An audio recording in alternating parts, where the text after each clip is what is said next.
To call tonight's call to order, Kathleen Allen. Here. Tom Chapa. Here. Heather Del Conte. Here. Pamela Dowd. Here. Lisa Glidden. Here. Jim McKenzie. Here. And Linda Serino. Student Rep Zeta Olson. Here. At this time, if you could join me in a moment of silence. We have two past employees that have passed away. Ann Peterson, food service worker, and Mr. John Haggerty, social studies teacher at the high school.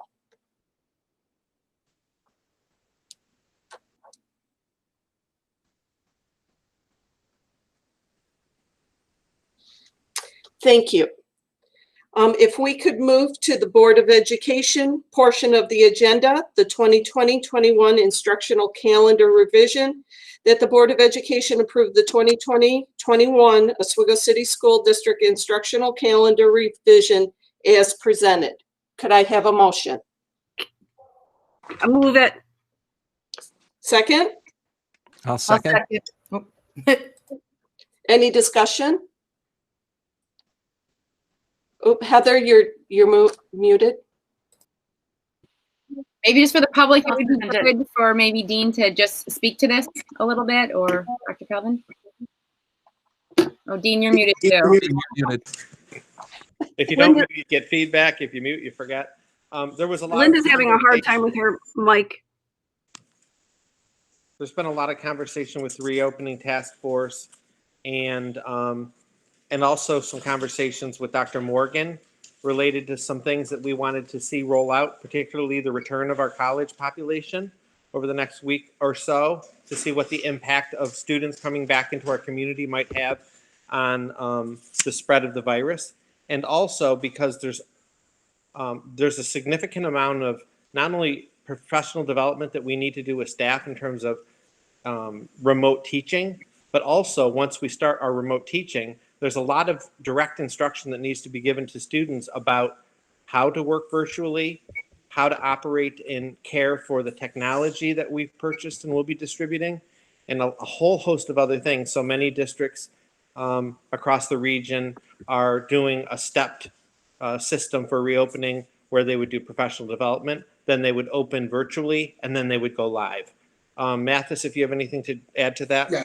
Yes. So in addition to what Dr. Goy was saying this evening, so we have also a couple other things that are on the plate here as we go to reopen schools, which kind of contribute to a need for a change to the calendar. So he's talked about professional development. We need to certainly do some additional things with our staff, but also we have health and safety to think about. We are experiencing, like most districts are, some delays in receiving some of the necessary PPE in before the school year begins.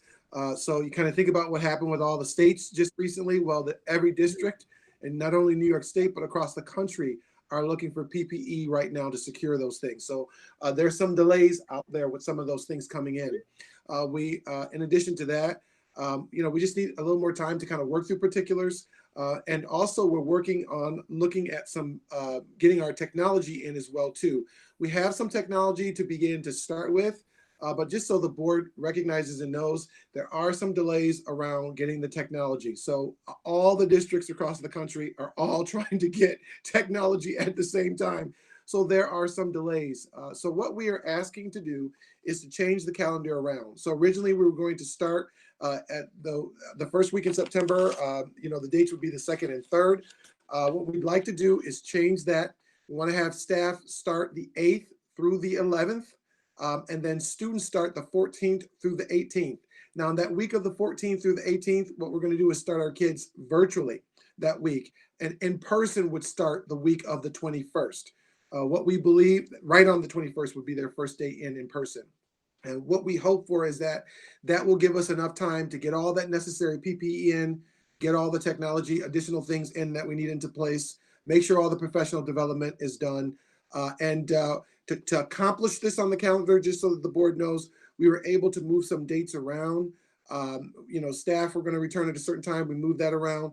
We were also able to take two two of our professional development days that were put in the middle of the year and move them up to the beginning of the year. And then also we had a snow day that we used to do this. So we'll still get in our 180 required days. We have 5 additional snow days built in if we still need them. But this again gives us that time, that flexibility to make sure we're truly ready to start the year. So that's what we're looking for. As Dean has said, we're looking for a change to the calendar, and we're certainly going to be making that recommendation here tonight. And as Dean said, we're not alone, by the way. If you look now in our region, I think we have at least 7 or 8 districts all over central New York, western New York. Everyone's experiencing the same things we are. So many people are asking for changes to their calendars. Tom, did you have a question? I'm sorry. I did. In terms of realistically, the lead time on the PPE, do we have a date that we're ballpark that we think it's going to be here, or are we just playing this by ear? So we're kind of playing it by ear. It's coming in, a little at a time. We've got some masks in. We get a couple, things with sanitizer in, but it's truly kind of like a wait and see process here. Again, it's kind of going back to like what all the states just went through. Well, now it's all at the local level. Right. Every district, not only in New York, but across the country, are all looking to try to get PPE in around the same time.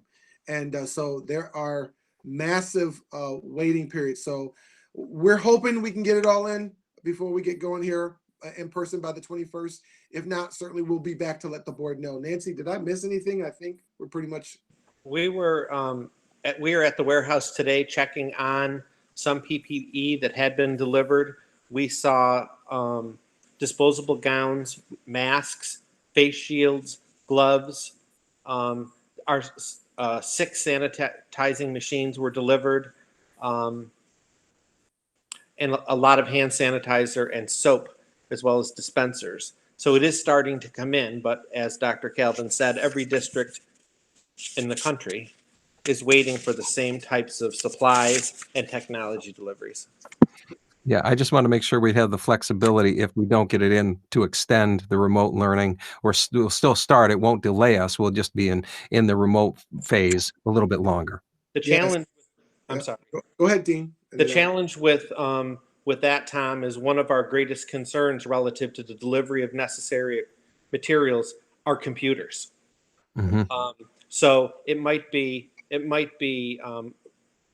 remote learning, but not exactly as we have prescribed in our reentry plan. But it's not going to mean that students are sitting home with nothing to do. We were able to put together a package of activities for them in the blink of an eye in March, and we're in a far better place now with the time that we've spent on the reentry plan. Great. Thank you. Thank you both. So, Tom, my thought would be just to go back. Yes, there's some flexibility. We're planning right now just in case things don't mesh up to like we want it to be. So yes, we are definitely. That's a big word that we're all using now quite a bit, is that flexibility word. So yes, we're working through it one step at a time. Thanks, Dean. You right on. Can I just add, I'm relieved that we're delaying a little. I was afraid we weren't ready and I was getting very nervous. So thank you for that, making the request of us. And yeah, I appreciate it. We recognize, and we've been sharing over the last 2 days, we had 3 re-entry forums yesterday with faculty and with community and parents, and we had another one early this morning with faculty and staff. And we talked about that significantly, and that is that when we roll this out, it has to be rolled out very well. And if that takes a little more time to make sure we have the equipment, preparation, and mindset to do it, then that's what we'll take that time. Can I ask, how is this going to affect the kids going to BOCES? If we're delaying, are they delaying as well? Well, we received notification today of the start date for CTE programs. It was late this afternoon, and we are meeting on that tomorrow to see how that aligns with our start time. We think it'll work. If we have to transport our students who receive CTE programs at City BOCES before we're actually meeting we can do that. Okay, and my understanding is CTE is those are 1 day a week now in person? yes. Yes. And 4 days virtual. Correct. Any other questions? All in favor? Aye. Aye. Opposed? Next on the agenda is the superintendent's report. I'm going to yield the superintendent's report to Dr. Calvin because he has a presentation on reentry. All right.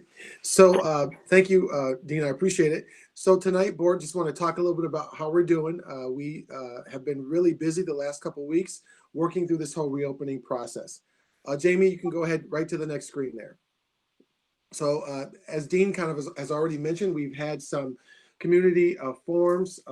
Yesterday, we had 3 of them. Today, we had our forum with our teachers and staff. We had a lot of participation. Literally, we had hundreds of questions that came to us over the last couple of days. In the morning, we had, throughout the day, yesterday morning, afternoon, and evening, we had 400 plus people who were on live with us. And we know that there are other people who are watching in other ways. This morning, we had over 400 of our staff members who were on. So we've had quite a few people on and participating, sending in their questions and sharing information with us. We really worked diligently to get through all of the questions to the greatest extent we possibly could. This morning, we just took them one at a time, and we did that yesterday.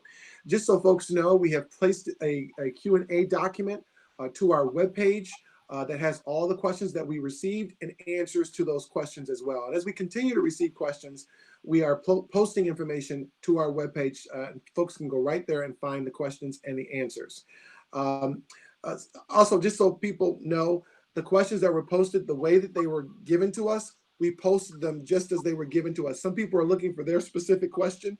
There may have been something not capitalized or something written a kind of weird way. And some folks have said, hey, are you guys not checking some of your spelling? We are, but we just wanted to make sure that people could see their actual question there, the way that it came in, and we responded. So questions and answers are there.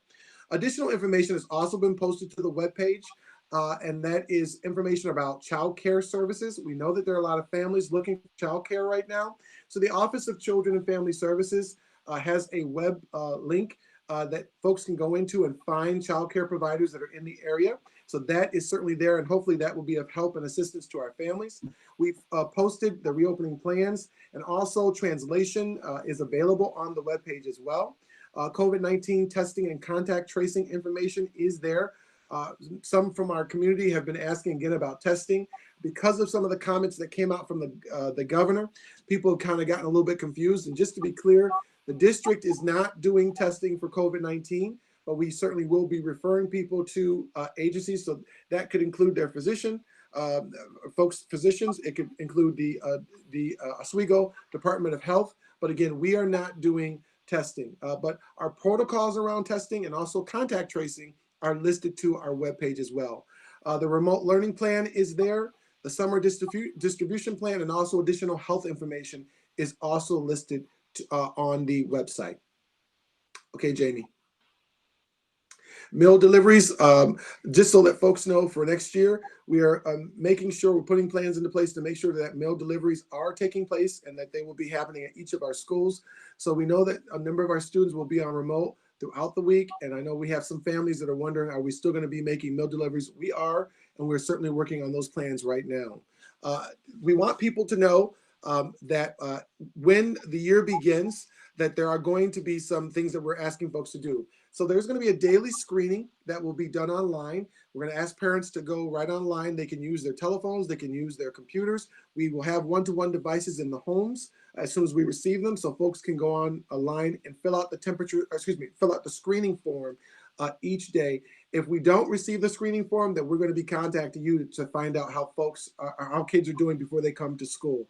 There will also be temperature checks. What we're looking to do is temperature checks before kids get on our buses, for our walkers before they walk into school, and also kids who are being dropped off by car will also be doing temperature checks there as well. So everyone is going to have to go through a screening and a temperature check before they actually enter the building.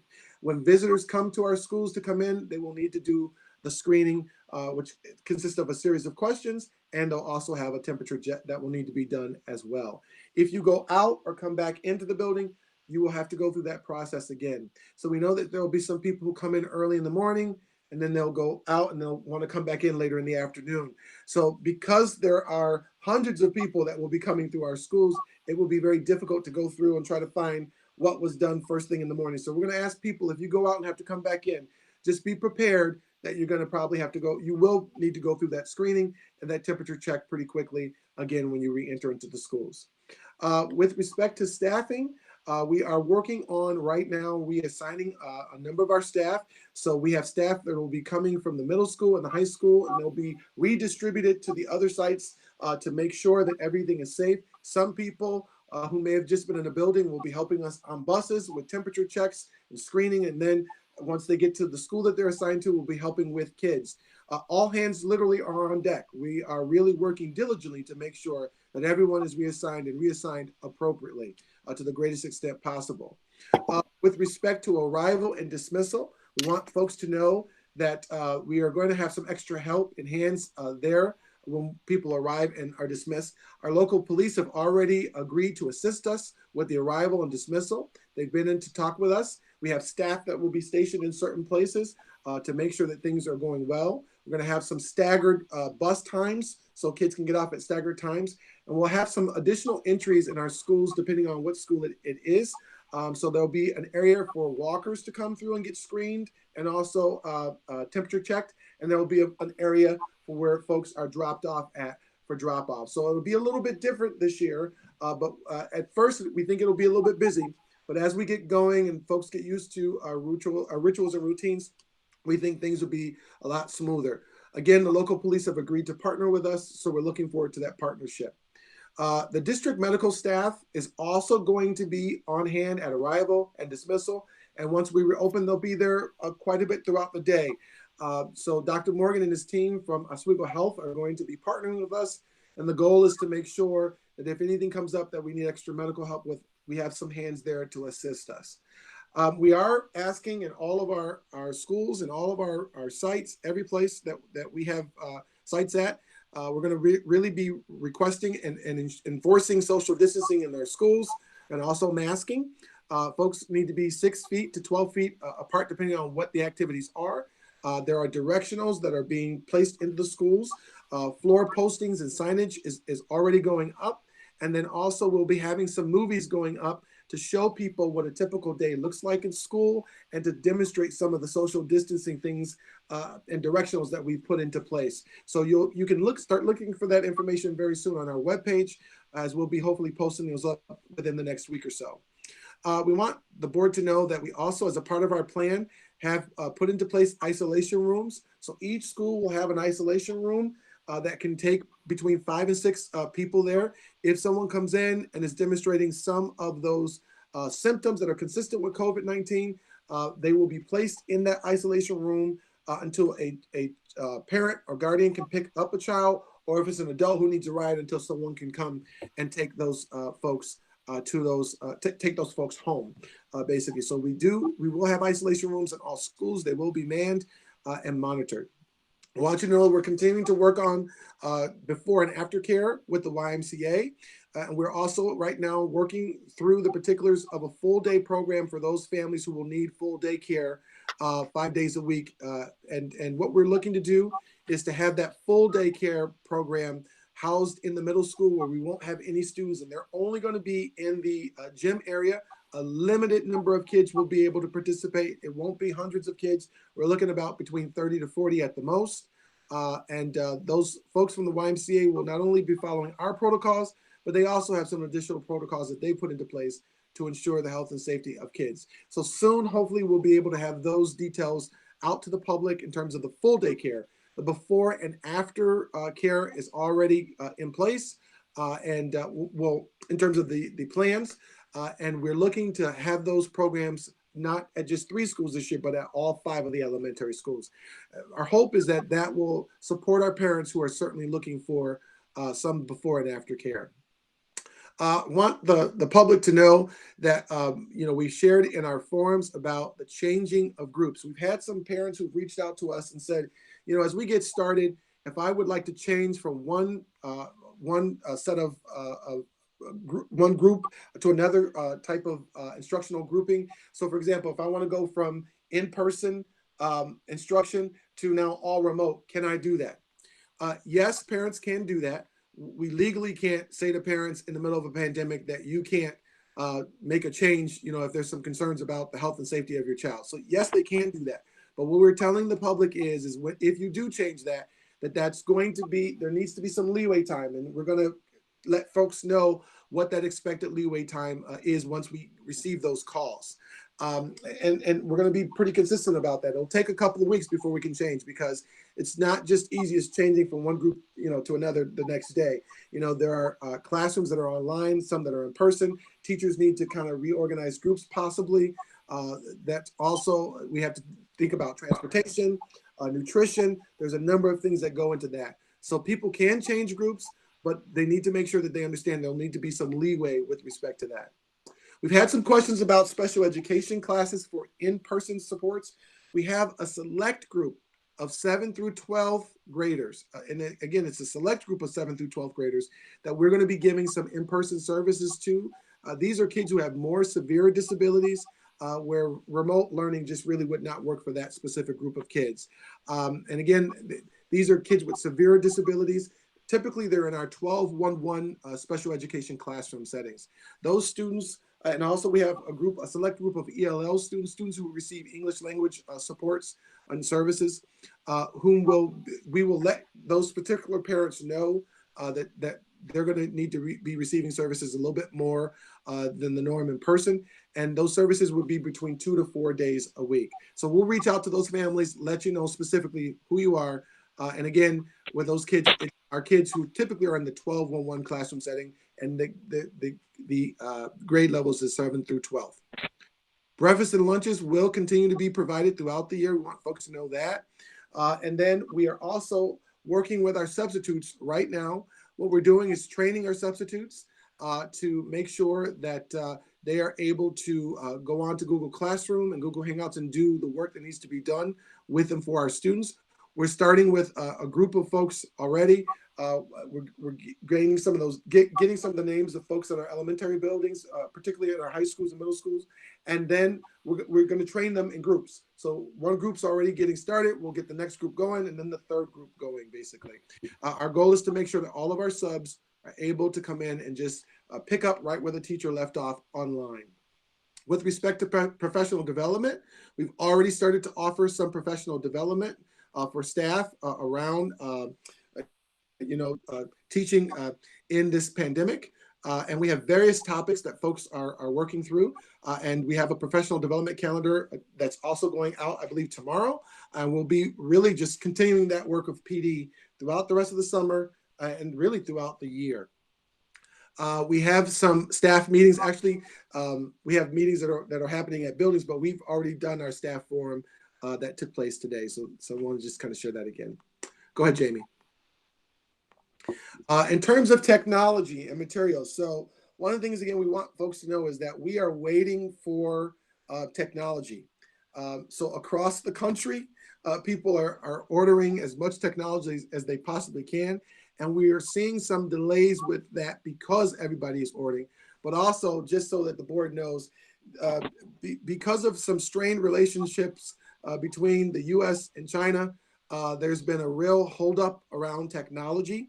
And we are seeing major delays because of that with Chromebooks and tablets and laptops. And not only here, but that's across the whole country.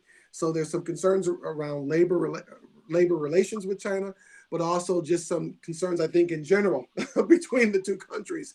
And districts are seeing concerns emerge all across the U.S. In fact, if you put in that title into a Google search, you will see district after district that is experiencing these high levels of concerns.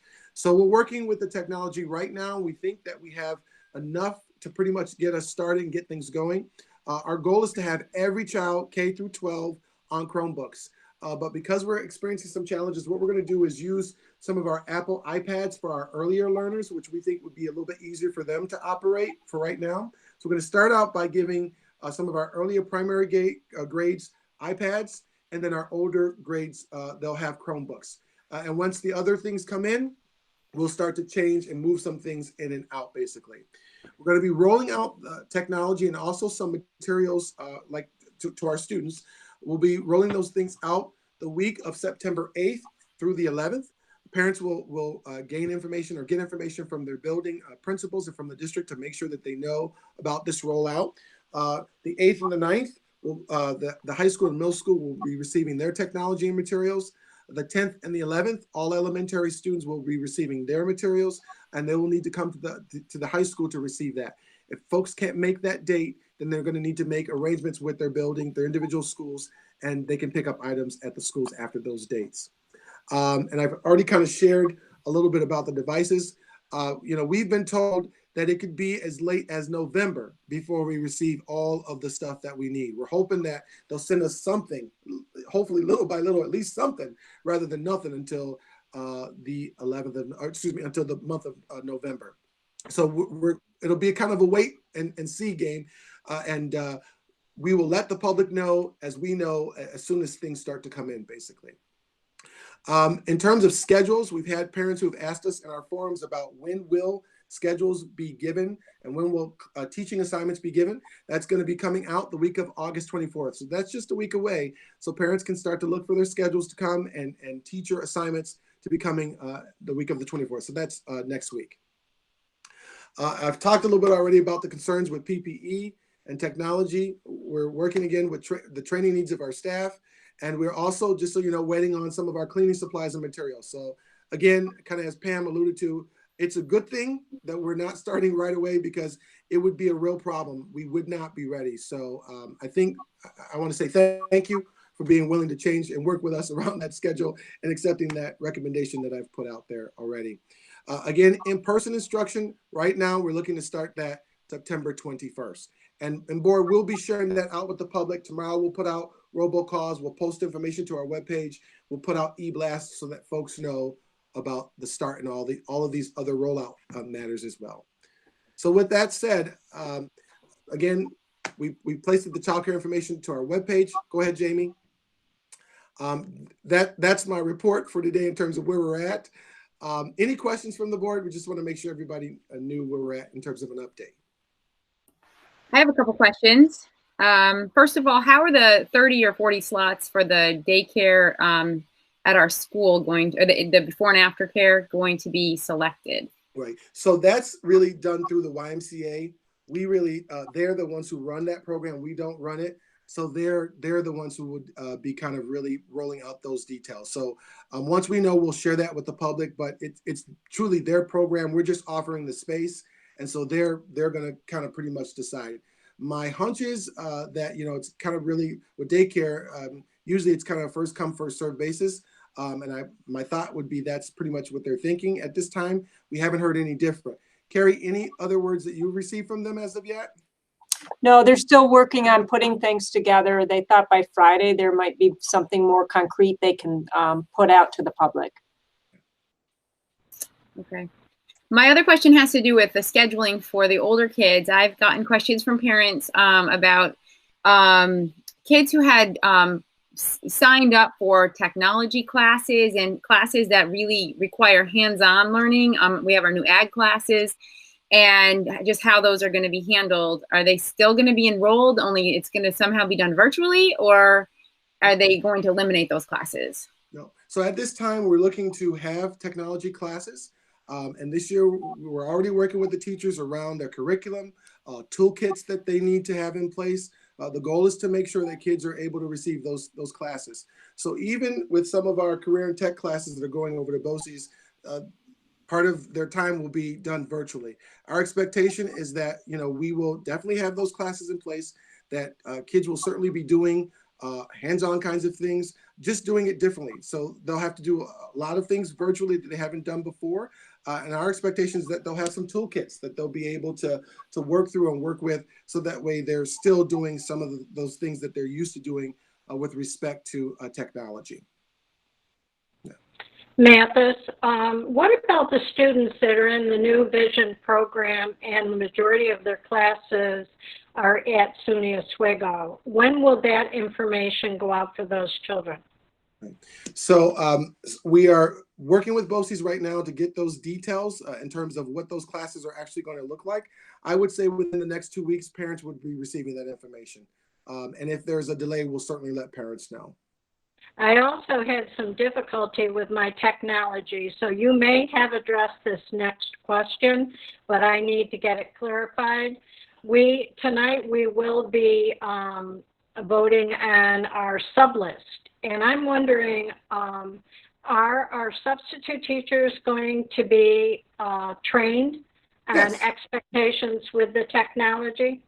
Yes, I just shared a couple of moments ago that we have already started that process. So we've identified some subs right away to get going with, and our goal is to make sure that they're trained with how to use Google Classroom, Google Hangouts, how to navigate through the technology and teach in this virtual world, right? Our expectation is that we're going to try to make sure that every single sub has that type of training. So we're already starting that process, already working through that professional development, even as we speak. Oh, thank you. Yes. I just had a question relative. Have we done a complete accounting as to who needs the technology? I know, going back to what Jim had said Yeah. before. So we know what that minimum number is going to be in order to get us started? Right. Yes. So we have already received all of that survey data. We surveyed K through 12. And what it looks like right now is about 65% of our students right now, we know for sure have technology needs. But keeping in mind, we have some people that have not still yet filled out the survey or gotten information to us. So we expect that we may have a little bit more. So we think that we will be able to start out with what we have right now. We know that there are some devices that will just need to be replaced and upgraded. And again, the iPads are not ideal, like in terms of for the whole year, but we can get started with those at least right now. So we're thinking right now, it looks like at least between 65 to 70% of our students we know will need some form of technology. Thank you. Yes. Matt, it's along those lines. I know other districts in other areas have made it the family's liability if the laptop gets broken in their care. Are ours insured so that's not the case? Right. So in terms of insured by the parent, I don't believe we've done an insurance plan with the parent. However, we do have some warranty things that do come with some of our equipment. And we certainly, that is something we can look at in terms of the policy. Like if you would like to look at the technology policy and if we need to make updates, if the board would like to do that, we could certainly do that to take a look at that. Keeping in mind that I believe it takes 2 read-throughs before a policy can become be put into place in terms of procedures, but we can certainly review the policy, make sure we take a look at that as we are going through this process of rolling that out. One good thing I would say, Heather, is we had a couple kids who didn't return things right on time, last year, but the number was not really a great number. So, you gave out over 500 devices. You had about 50 kids that we were kind of trying to track things down with. And we've had some things that have come back since we've started to track things down, I would say. So our community overall really did a good job with returning things in good working order. Right? Yeah.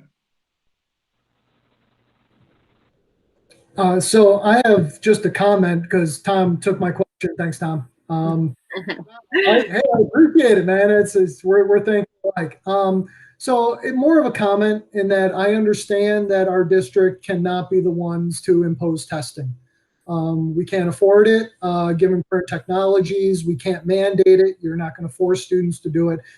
So I do understand that. But what I would ask Dr. Kelvin as our superintendent, working with other superintendents in the district, to maybe work with the county as a whole. I'm not sure how that looks, but to try to find a way where we could do some testing.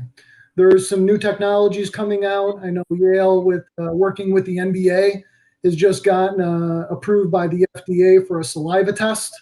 They're going to open source it so anybody can use it. They're not looking to profit. I know SUNY Upstate has a saliva test that they're looking to if they have not already achieved an FDA test for, or FDA approval for. So while I know why we cannot do it out of the gate, I do think we should be talking with other people to partner to try to find a way to do it, because testing in this kind of situation with an asymptomatic disease is the most foolproof way I think that people accept. So again, I do understand it's not something we can do and most districts cannot do.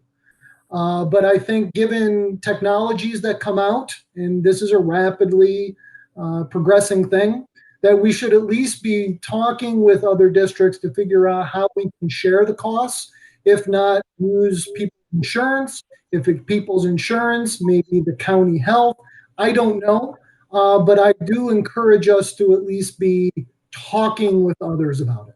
So I would answer that in a couple ways. First of all, I would say we are definitely in conversations as a region and constantly talking with other superintendents and also partnering with the health department. You know, one of the folks who was on our task force actually works with the health department. I've been in conversations with the county, with the health department, and we've been really having ongoing conversations. We've also, though, talked with our school physician, and you know, we also have guidance that has come to us. The New York State Health Department's guidance is that schools should not be testing at all, right? That's the protocol. I think what we have is the governor didn't really kind of review, I'm saying this on the record, but he did not review his own health department's guidance, which says you can't be testing kids, right? We don't have, as educators, we don't really have the capacity to be able to, first of all, do test, order test, pay for test, and the work that goes into it. I think states themselves are having trouble. However, what we do have is the capacity to partner wherever we possibly can with the health department. The recommendation in the guidance from the New York State Health Department is that you really kind of need to work with your local health department folks and have them do the testing, or individual physicians do the testing. And so we've been definitely working with you know, the health department. We're working with our district physician, who is you know, and we've set up a whole series of, you know, what places that people can kind of go to that we will refer them to for the actual testing. But it's actually pretty clear that districts should really not, that's not the business that we should really be in. With that said, we're willing to partner with any organization and help folks get to the right people to get the testing done. And I know that there's some new technologies out. We've spoken with Dr. Morgan just yesterday and his team about the saliva test that you mentioned earlier, Jim. And you know, we're certainly working with them. Dean, did you want to add anything else to that? No, I was just going to reemphasize what you already said, and that is we're going to take our guidance from the health department and the school district physician and his team. He's adamant the schools do not get in the business of testing or tracing. And I think that's the advice we should follow. I hear what Jim is saying, and Mathis is correct. You know, we communicate with district superintendents across our region regularly, and everyone's feeling the same way we are, and that is our hands are full with getting our reentry plans up and running and staffing the necessary positions that we have. The idea of testing or tracing on top of that is a little daunting. It's hard enough to imagine doing temperature checks on every student and staff member multiple times a day, but So I'm just really worried. Go ahead, Jim. So just to follow up, I'm not looking that we mandate anything. I'm talking about that we offer it as an option. Of course, we can't force anybody to do it, and I understand the logistics of it. Yeah. But really, when it boils down to what we're dealing with, temperature checks are not the same thing as an actual test. And as I understand it, there are districts getting together on Onondaga County. If I read it correctly this morning, the entire Los Angeles system of 300,000 kids, they're going to test every one of them. Now, they say it now. Again, I understand the logistics of something like that. So I'm not looking to press an issue, but rather to ensure that we're still paying attention to it, because widespread testing is really the best way to deal with this. Yeah, you know, we don't disagree with you in terms of the need for the testing. I just think in terms of capacity, first of all, we don't have the capacity to do that. We don't have even the people logistically to set up and do that. We just don't have the staff for that. Second of all, that really isn't the role of the school to when we start to do testing to that degree. I think we would need a whole nother group of folks to kind of come in and assist us with it. But I think most importantly, again, we legally, in terms of what we've been told we can do from can't do, again, the health department has made it very clear that just really isn't the role of schools. I think, however, we can certainly point people to the place as to where they can go, and we're certainly willing to partner with respect to that. Dean, you want to say something? I'm sorry. Yeah, I was just going to say that maybe a suggestion I might make to you folks is that you invite Dr. Morgan into your September 1st board meeting and have a little conversation and question and answer with him. And he might be able to bring some of his folks. I think it would be nice for the board to meet him as a new district's physician. And he has some pretty strong opinions about some of these things. And it would be good to invite him into the conversation since he's working with us now more formally. So if the board wishes to do that, it's certainly up to the board. I would not have a difficulty with bringing Dr. Morgan. I think he would be more than willing to come if the board wishes to have that. I think that's a great idea. I thought that he did very well at the forums also, so I'm on board with that. Okay. And please know, again, we're willing to partner. Jim, I hear what you're saying, and I want you to know that we're definitely willing to partner, and we are partnering to the greatest extent that we can with our health department and physicians, local physicians. Anything we can do to partner, we're willing to do it, especially during this time. I also think that you'd get a lot of backlash from parents if you are testing in the buildings because, like Dr. Calvin said, legally, we're not supposed to. So, I mean, I think what we're doing now, you're steering them in the right direction, just like you've explained, and I think that's what we need to do. You've got your hands full. It's no different than the directive about childcare from the state, and you're steering people in the right direction to the why. It's not you guys handling it directly. You're pointing people in the right direction. You're taking care of it at your end. So thank you.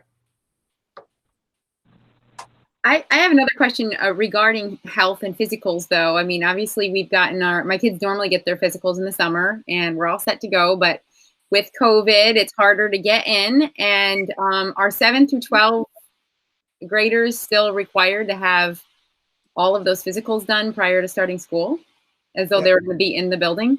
Yeah. So if the normal immunizations still need to be done, as they typically would need to be done each year. Yes. But not just immunizations, they require a physical. I mean, the immunizations you can get proof of, but I'm talking about like the annual physical. We haven't seen any guidance from SED or the health department related to any relaxation of those requirements. But to not, if you can't get in with your physician, then you're requiring your nurses to do the physicals, and then that's more exposure. So I'm just a little confused about how that will work out. Do you mind if I interject? Yes, go ahead. There is some guidance specifically about athletics and the required physicals that might have been needed should we have had sports this fall. Christina Chamberlain put out some information about that, and I'm happy to gather that and send it out to the board in a transmittal this coming week. But further, we probably should get some additional guidance from Dr. Morgan about those, the requirements related to 7th and 12th graders having a physical on those years. I'm sorry, that's really what I meant, is that it encompasses all of the required grade level physicals, knowing that folks have difficulties perhaps getting into their normal physicians right now. Gotcha. So Heidi, are you able to summarize that a little bit or not? I don't want to speak inaccurately. So I'd rather get the memo up tomorrow and get the information. Dr. Duffy worked with the nurses to send out a note. They will be sending out a notice. I'd rather put all of that together if you don't mind, and then I can send that to you in transmittal. Okay, but we'll somehow get information to parents as well, because I'm sure I'm not the only one who can't get into the physician's office. Right. Yep, absolutely. I believe the nurses each in their buildings plan on sending that notice out to all of the students in the back to school paperwork. Okay, but because there's a limited amount of time, you know what I'm saying? I hear you, Heather. I got you. Heather's thinking, hey, so I think a good way to do it, why don't we gather that information? We're going to share that information with the board, and then we can post that to our webpage. That Yeah. certainly will help parents. I was actually clicking in there because it might already be in there. I don't know if Dr. Duffy loaded it into the COVID-19 information, but that would be where any parent could find the general background about the physicals and see the nurse's memo. Yeah, we'll pull that information together. That's a great question. You know, and Heather, if you have the question, there may be other parents who got the question too, right? If I'm having a rough time getting in, what do I do? So we'll gather it and we'll post it and make sure people can see that. Great question. Yeah. So can I piggyback on that real quick to include the dental? I know we did a dental screen, but I got one this year. Okay. All right. I will look for that. We'll look for that information as well. And we'll send whatever we find to the board, and then we'll also make sure we put whatever we can out for our public on the webpage. Any other items for the superintendent's report? I only have, go ahead. Tom. No, I don't want to come from way out in left field, but still thinking of the educational portion of this in terms of performance.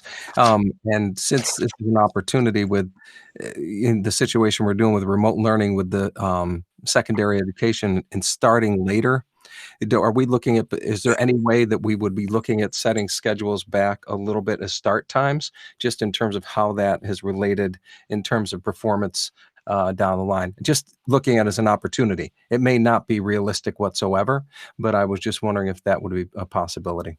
Tom, when you say start times, are you meaning the actual time during the day or the week? Yeah.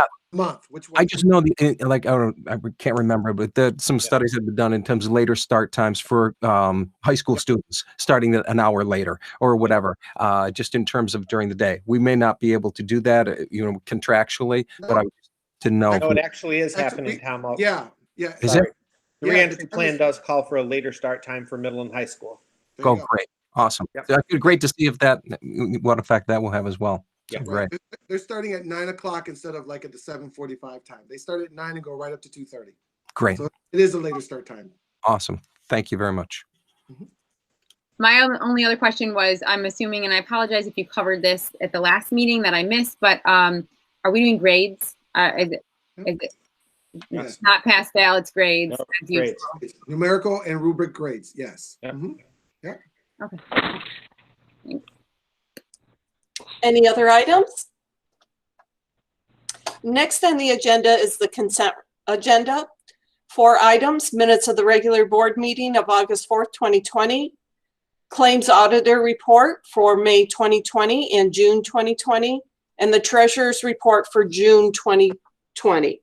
Could I have a motion, please? Move it. Second? Second. Any discussion? All in favor? Aye. Opposed? Aye. Next is curriculum, which there is no items for tonight's agenda, so we'll move to personnel with Dr. Sweeney. Hello. So under professional staff recommendations for A, we have a retirement, John Edwards from the Ed Center. Whereas John Edwards was employed continuously by the Oswego City School District from April 1st, 1991 until October 31st, 2020. And whereas Mr. Edwards admirably served the students and staff of the school district with his full commitment to his responsibilities as a senior account clerk and school district treasurer to work in partnership with fellow employees, and with his full service and dedication to the best interests of all the students of the Oswego City School District. Now therefore be it resolved that our school district hereby recognizes the service of Mr. Edwards was an asset to the students and staff of our school district, and we express gratitude and sincere appreciation for the 29 plus years of service. Could I have a motion, please? I'll make the motion. I'll second. Any discussion? Yes, he can't go. I'm with you, Tom. It's a very hard one to replace. He's going to be a very difficult person to replace. Yeah, and I mean, that was part of my question as well, so it doesn't pertain to this per se, but in the process, because I saw that he's October 31st, I believe, is his end date. And where would we be in process of posting for this? But I don't want to take any luster off of Edsy, but because he has been tremendous and appreciate all his years of service. I'd like to say that as well. Yes. Absolutely. Absolutely. All in favor? Aye. I thought Nancy wanted to speak. Oh, I'm sorry. Nancy? Yeah, I do. John, it has been a joy to work with over the last 6.5 years that I've worked with him. He's always been responsible and helpful. And I agree with Kathleen that there is going to be a vast knowledge drain from our department, and we will miss his laughter. And I can say that for my entire staff, he will be sorely missed. So let's just not, we won't accept this. This is good. Right. We all vote no. Right. Right, we'll just table this, right? Definitely. I would echo the same thing, really. I've known John since we were kids, and John certainly has been one of the backbones of our business and finance department. I had the good fortune to work with him one summer about 10 or 15 years ago in the business office, and he's not only a talented and dedicated employee, but he's a really, really good guy. And we are going to start losing some real talent out of our business office over the next few years. And when that happens, it leaves an impact on a district. So great. Congratulations to John, though. This is awesome. It's great we got hired in 91 together and we're leaving together. So that's great. All in favor? Aye. Aye. Aye. Opposed? No. Is that official? Yes. I'm a no too then. Put 2 no's.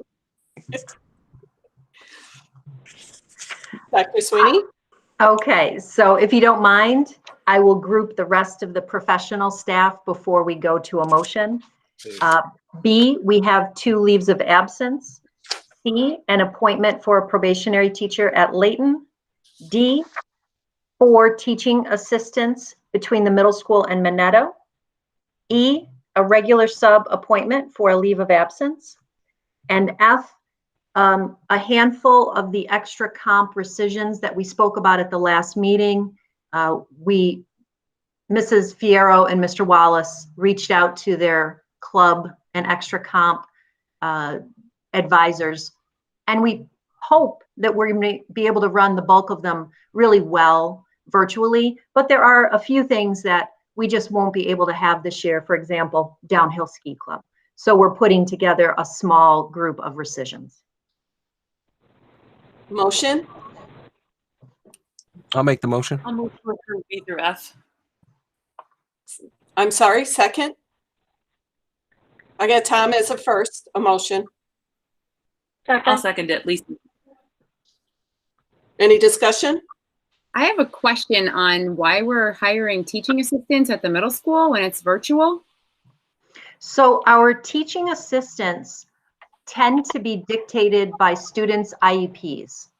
If they are students with significant needs, as a couple of times that we've talked about, we will be inviting our 1211 students to in-person classes.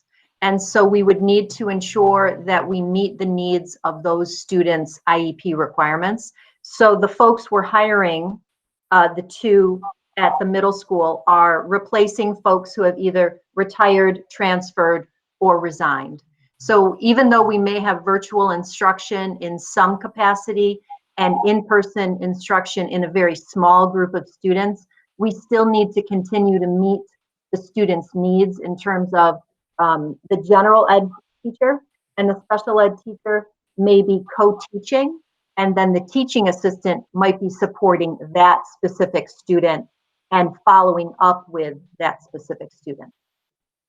But don't we have a plethora of teaching assistants since we are doing so much virtually?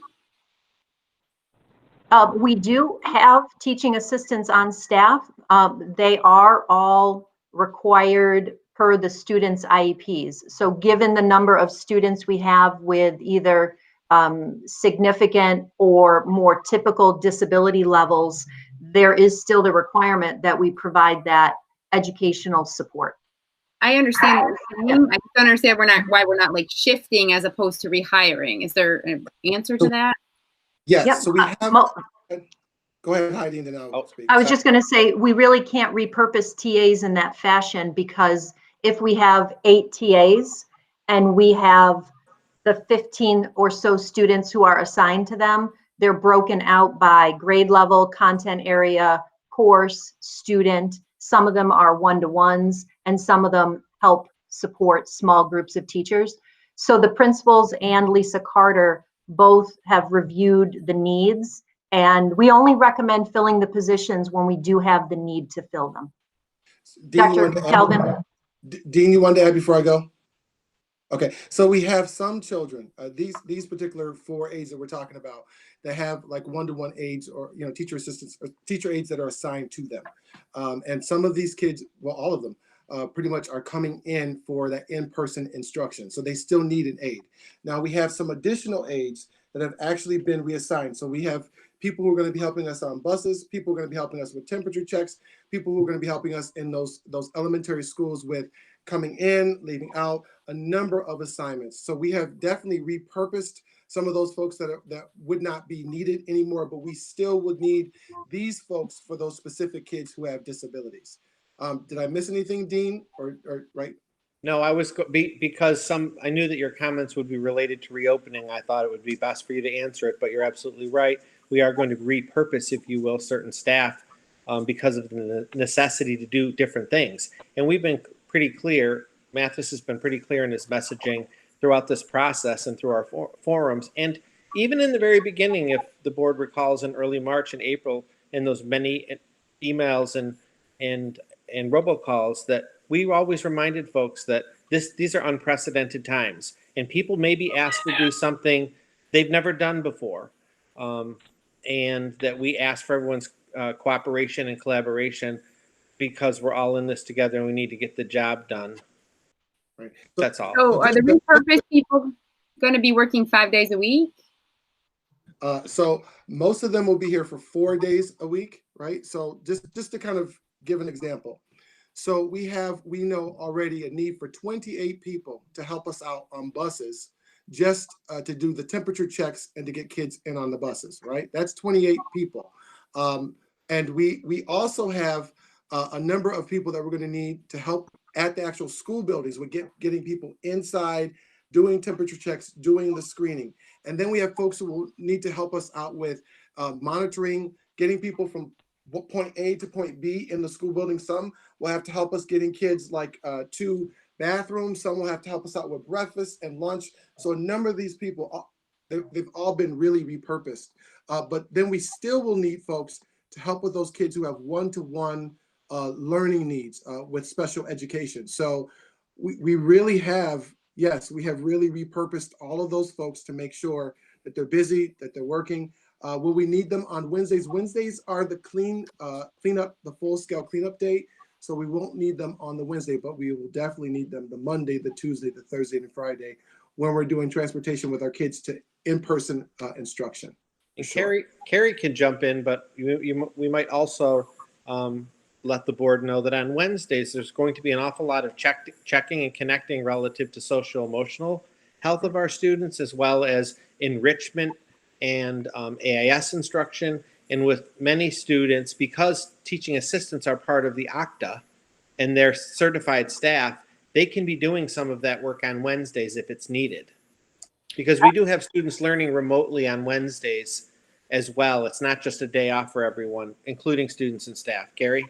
Absolutely, and special education has to be continual for all 5 days. And on some Wednesdays, our faculty might be in meetings, and those TAs are going to be utilized to do some of those check-ins through Google Meets and checking in with our special education and doing any other interventions that might not have had time to take place during the in-person or even the remote is going to be consistent if you choose to be online. But yes, absolutely, they will be utilized as part of checking in to make sure that students are getting into Google Meets on Wednesdays and that they're answering any questions and checking in on them.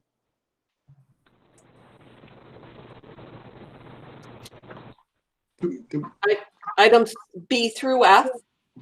All in favor? Aye. Aye. Wait, Kathleen, did you have a question before the vote? Oh, no, I was just curious if Morgan and Laura were related to each other. Well, I don't know. You know, I don't know. Didn't appear to be. What's that? Yes. Yes, they are. Are they? Cool. Huh. And I noticed opposed? the names, but Oh, I'm sorry. I noticed the names, but I was wondering the same thing. And opposed? Next, we'll move to G. Our support staff recommendations, G are 2 resignations. H is a leave of absence for a appointment into a new position. I is a probationary appointment for a nurse at Minetto. J is a permanent appointment for Gary Capron. And then K is our annual reappointment of returning, and then we have a batch of new substitutes. Could I have a motion? Move it. Second? I'll second. Any questions? I'm gonna ask the same question, why we need another nurse at Minetto. Sure. This- We had a resignation earlier this year. I think it was pretty early in the summer for a required nurse who serves as a 2-to-1 nurse for 2 students with significant disabilities. This is so that the building nurse is able to service the remaining population of students at Minetto. And again, because the kiddos will be in school in some form of in-person instruction, that they do need to have that nurse. So just curious, why wouldn't you just if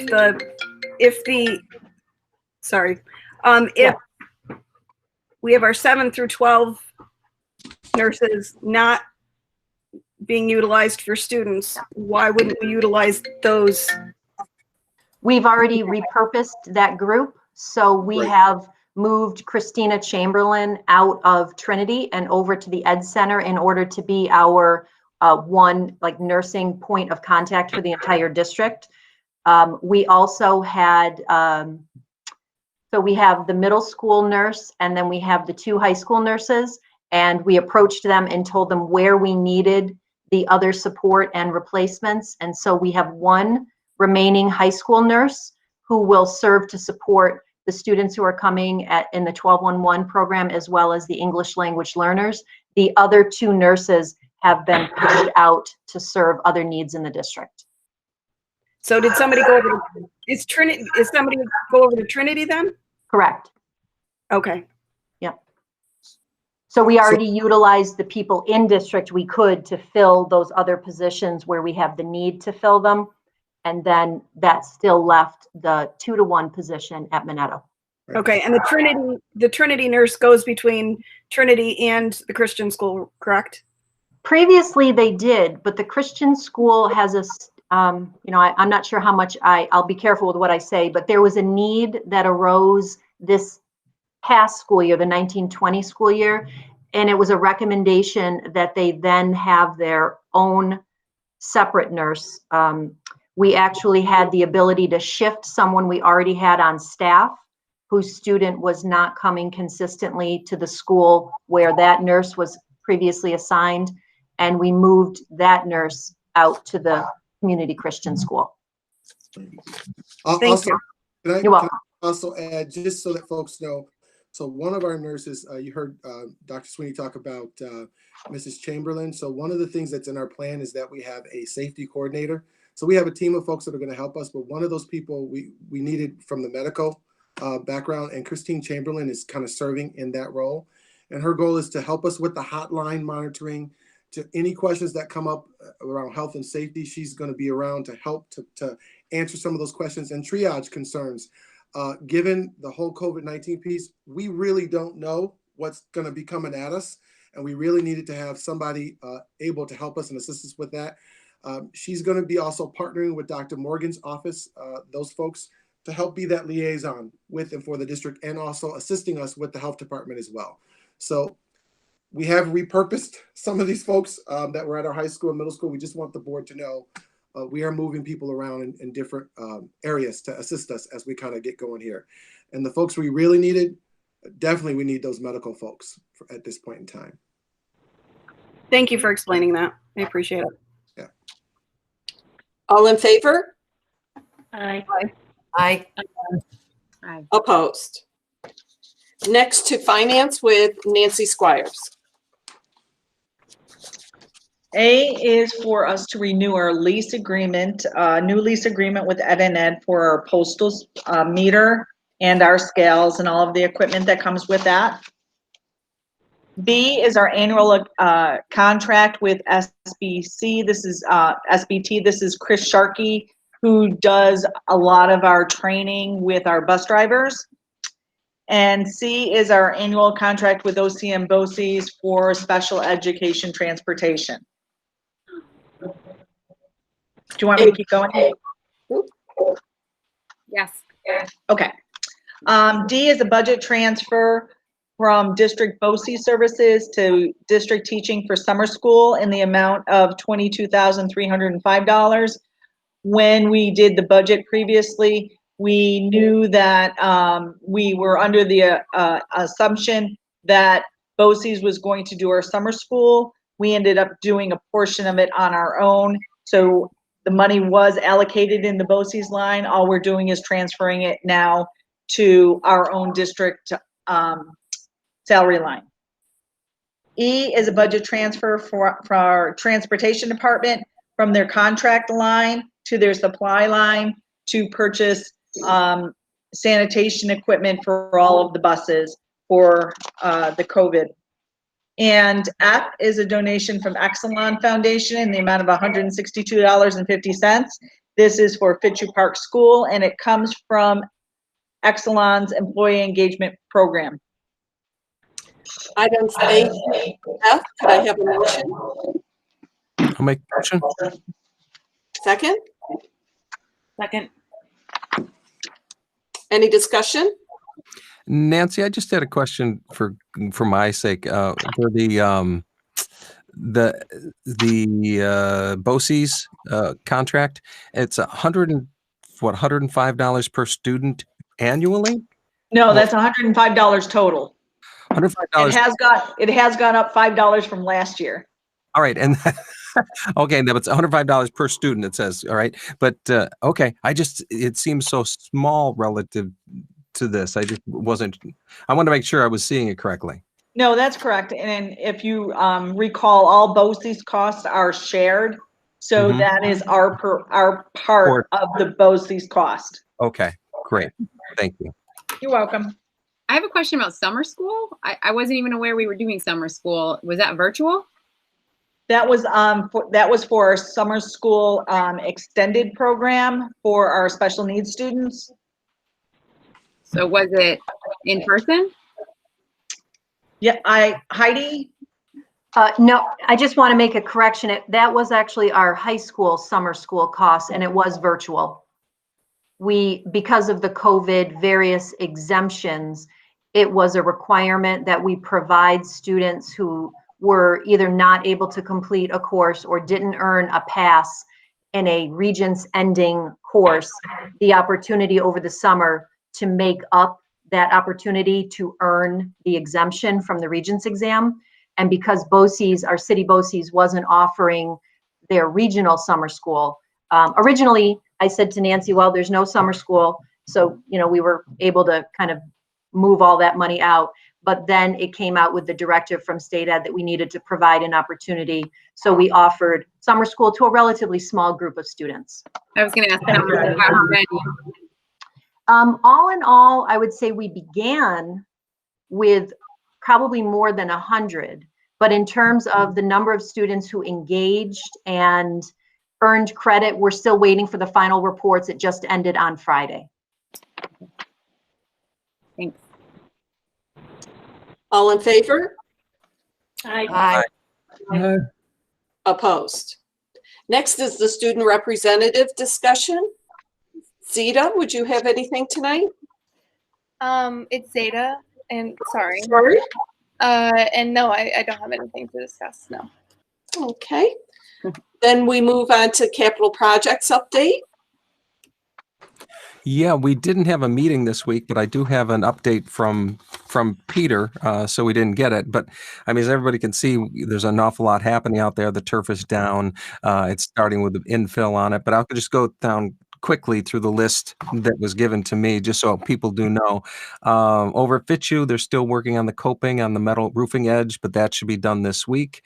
And they're going to be awaiting skylight delivery second or third week of September, and then a week for installation. That's over at Fitzhugh. Kingsford, the roof, the last portion of the roof is removed and the new roof has been laid out. Replacements should be complete this week, and mechanical reinstallation should be done this week. So from there, you can just project out with coping the same way they finished up at Fitzhugh, and then awaiting the skylights, same thing, second and third week of September, and then a week for installation. So at that point, both those I think should be complete. But if Craig's watching, he'll correct me if I'm wrong. For Layton, the painters are on site. They're starting to work, should be finishing up early this week. Door frames to follow. Bathroom tile work continues and will be complete this week. Duct work is installed and near completion. Once the ceiling grid is in place, then the diffusers and the grills can be installed, and then the ceilings will start on Monday with the grid, so dropped grids and ceiling installation then. At the high school, framing is going on in the renovated areas. The soffit in the boys' locker room is complete. Drywall to start, starting to be installed. Soffit in the girls' locker room should be this week. All the mechanical rough-ins are continuing there, and plumbing fixtures have been delivered. Light fixtures are scheduled for delivery next week, early this week, and some are already on site because they were delivered ahead of time. But the biggest portion, which everybody sees, is the site work, and the sidewalks, I think, are pretty much completed. The 12-foot wide or 10-foot wide sidewalk all the way down there and around from Utica over to Hillside. Several locations are being continued to be poured. The bond beam at the locker room is complete. I'm not sure what that is, so I won't even talk about it. There.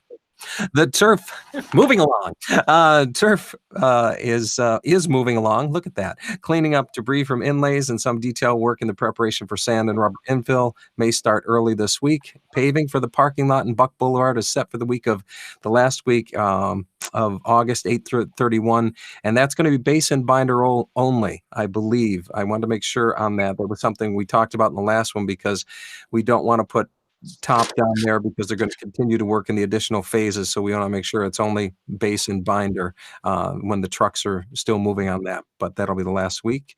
And everything else is relative to National Grid and gas line relocation, things that aren't as visible.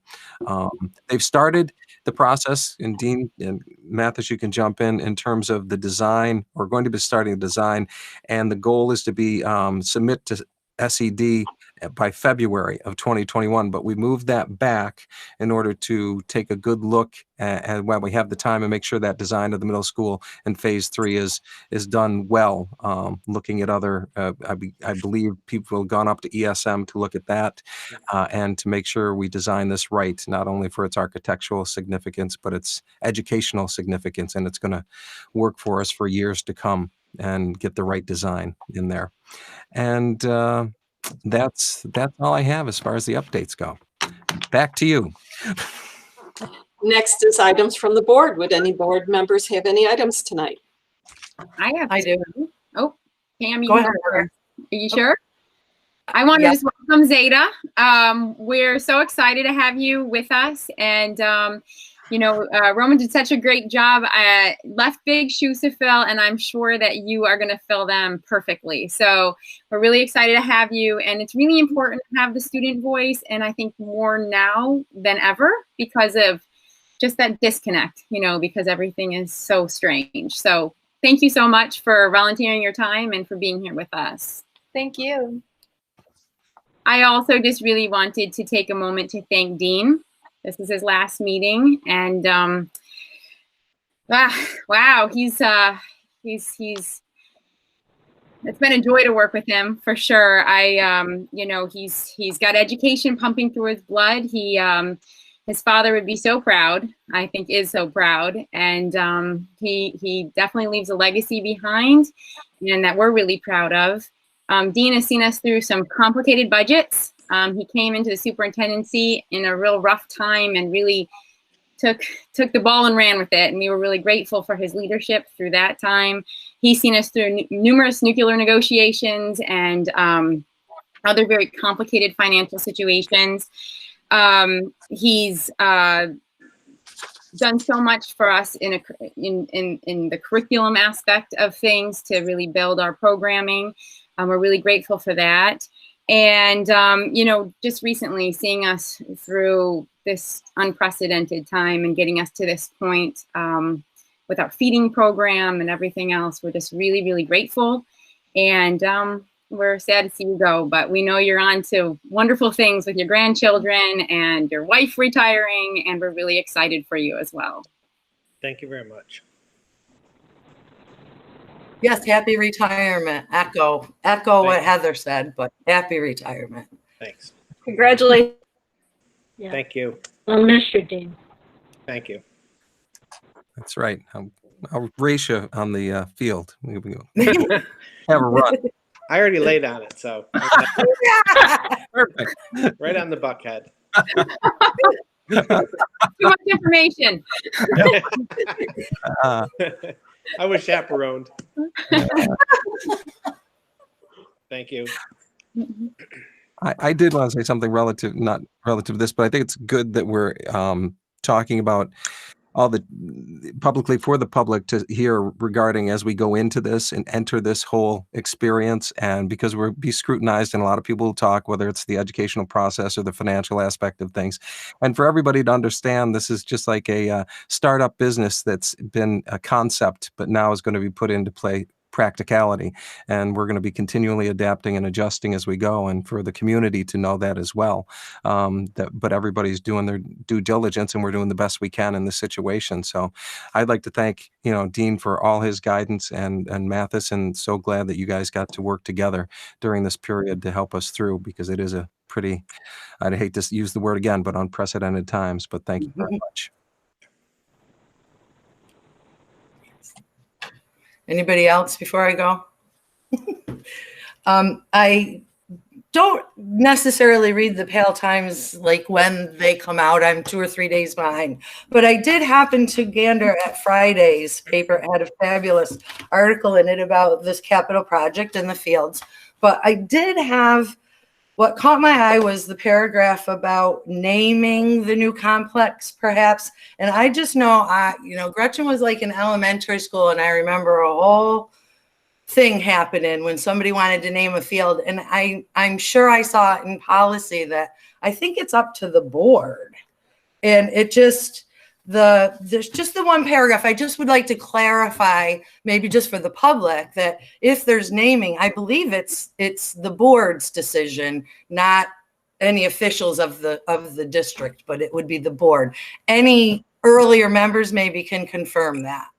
I didn't. Pam, I didn't. Pam, you are correct, because I was on the board then.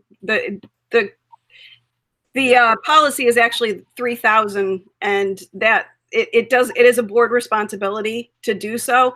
And this board has not had any conversations in regard to that, and neither did the previous board. We had never discussed it either, so I don't know where that came from.